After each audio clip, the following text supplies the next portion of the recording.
हरे Krishna everyone, कैसे आप सब लोग। आई होप आप सब लोग बहुत अच्छे होंगे। सभी लोगों का स्वागत है फिर से एक नई वीडियो में। आज जो मैं वीडियो लेकर आई हूँ ये बिल्कुल बिगनर्स के लिए वीडियो है, जो या तो N5 पढ़ रहे हैं या फिर अभी उन्होंने जैपनीज लैंग्वेज स्टार्ट भी नहीं की है एंड वो जापान जाने का सपना देखते हैं। तो सबसे आसान जापान आने का तरीका उनके लिए मैं बताऊंगी, क्या स्टेप टू स्टेप प्रोसेस होता है। आप SSW वीज़ा की साइड देख रहे हो कि हाँ, SSW वीज़ा में मैं किसी फील्ड में जापान आने के बारे में सोच सकता हूँ या सोच सकती हूँ, तो उसके बारे में ये वीडियो है। आई होप ये वीडियो आपको हेल्प करेगी। एंड तक देखना, बिल्कुल स्टेप टू स्टेप प्रोसेस बताऊंगी स्टार्ट से, जब तक आपने अभी जापानीज पढ़ना भी स्टार्ट नहीं किया यहाँ से, और जब तक आप जापान पहुंच जाओगे यहाँ तक की सारी प्रोसेस क्या है, ये सारी चीजें मैं आपको वीडियोस में बताऊंगी। एंड इसमें कितना टाइम लगेगा, आपका किस काम में कितना टाइम लगेगा, ये सारी चीजें मैं आपको इस वीडियो में बताऊंगी। चलो स्टार्ट करते हैं। सबसे पहला पार्ट आता है, आपको जापानीज लैंग्वेज सीखना पड़ेगा। JLPT N5 जापानीज की मीना नो निहोंगो की बुक, और भी बहुत सारी बुक आती है आजकल। N5 लेवल की बुक आपको सबसे पहले लेनी पड़ेगी, उसको पढ़ना पड़ेगा। आप खुद से भी पढ़ सकते हो, आजकल यूट्यूब पे बहुत सारे लोग हिंदी इंग्लिश में, आप मेरे यूट्यूब चैनल से भी पढ़ सकते हैं। वहाँ पे भी बहुत अच्छे से आपकी मेन लैंग्वेज में ओनली हिंदी में आपको समझाया गया है, आप वहां से भी पढ़ सकते हो। उसके बाद आप बेशक JLPT N4 अगर एग्जाम देना चाहो तो आप दे सकते हो, वो आपके ऊपर है। अगर आपका एग्जाम या तो जैसे JLPT एग्जाम है वो साल में ओनली 2 बार होता है ना, जून में या जून और जुलाई में होता है, एंड सेकेंड है दिसंबर में होता है। तो अगर आपके पास टाइम कम है तो आप बेसिक JFT एग्जाम दे सकते हो। आप कभी भी 45 डेज के अंडर में 60 to 90 डेज के अंडर में जिसका एग्जाम आप प्रिपेयर कर सकते हो। 45 डेज में आप एक बार अगर फेल भी हो गए तो आफ्टर 45 डेज आप उसका एग्जाम दोबारा फिल कर सकते हो एंड दोबारा उस एग्जाम को दे सकते हो। या तो JLPT N4 या फिर आपके पास JFT होना चाहिए। ये फर्स्ट स्टेप है जापानीज लैंग्वेज के लिए। इसमें आपको थोड़ा बहुत अच्छे से बेसिक जापानीज लैंग्वेज आपको बोलना पढ़ना सीखना आना चाहिए।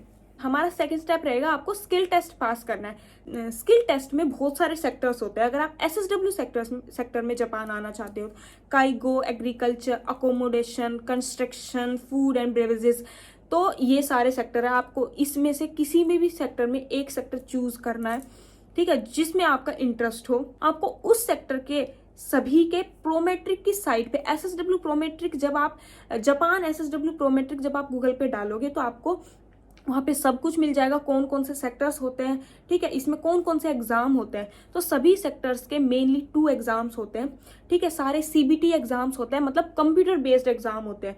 एक कंप्यूटर बेस्ड एग्जाम जो आपको वहाँ पे बुक मिलेगी उसका एग्जाम देना होता है, एंड एक बेसिक जापानीज लेवल का भी एग्जाम उसके साथ होता है, जिसमें ओनली 30 क्वेश्चन आते हैं, ठीक है। बेसिक जापानीज के 60% मार्क्स आपके आने चाहिए। ऐसे जो मैंने JFT एग्जाम बताया उसमें 80% मार्क्स आपके आने चाहिए 100% में से, तभी आप पास माने जाओगे। ये स्किल टेस्ट है, इसके एग्जाम भी आप हर महीने 45 डेज के अंडर इसका एग्जाम का फॉर्म फिल भी कर सकते हो और इस एग्जाम को दे सकते हो। एक बार फेल हो गए उसके बाद आप 45 डेज का टाइम ले सकते हो, उसमें एग्जाम फिर से फिल करके फिर से एग्जाम दे सकते हो। तो अब हमारा थर्ड स्टेप क्या है, आपके पास JFT का एग्जाम का सर्टिफिकेट भी आ चुका, पास कर चुके हो, आप स्किल टेस्ट भी पास कर चुके हो। आपका थर्ड स्टेप आता है, अब आपको किसी भी जापानीज कंपनी से जॉब ऑफर चाहिए, है ना। अब इसके लिए आपको क्या काम करना पड़ेगा, कोई जापानीज कंपनी तो आपके पास आएगी नहीं, है ना।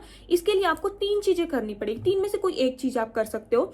या तो आप इंडिया में ही कोई रिक्रूटमेंट कंपनीज होती है, सपोर्टिव कंपनी होती है, इनको अपना सर्च करो, ठीक है। आपके पास दिल्ली में भी बहुत सारी कंपनीज है, ठीक है, मैं किसी का नाम नहीं लूंगी। तो आप किसी भी जिससे आप कनेक्टेड हो, या तो आपने कहीं से जापानीज पढ़ी हो, है ना, आप किसी भी एजेंसी से कनेक्ट हो, सपोर्टिव कंपनी से कनेक्ट हो, उनसे कांटेक्ट करो।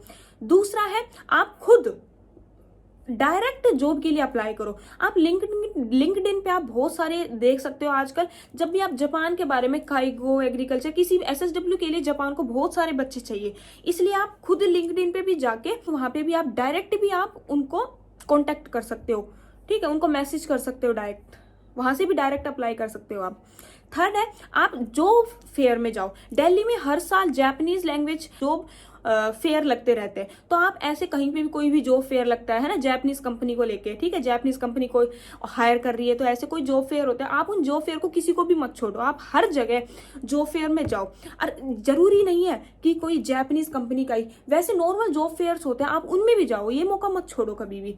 क्योंकि जो इंडियन जापानीज कंपनी होती है वो भी जैसे टेक्निकल वर्क के लिए है ना, और डिफरेंट डिफरेंट वर्क के लिए से डिफरेंट डिफरेंट जगह पे जॉब फेयर चलते रहते हैं। आप जॉब फेयर में जाओ, वहां से भी आपको डायरेक्ट जॉब ऑफर हो सकती है।